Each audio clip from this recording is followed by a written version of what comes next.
dampen, if you get a beauty blender and use your any spray, could be setting spray or prime spray, just dampen it a bit and use a good highlighter, one that you do like, but do try on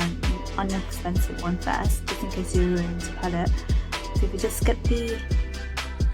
shimmer, the body planner in, and then get the mirror, let's push it in so you can see. So that's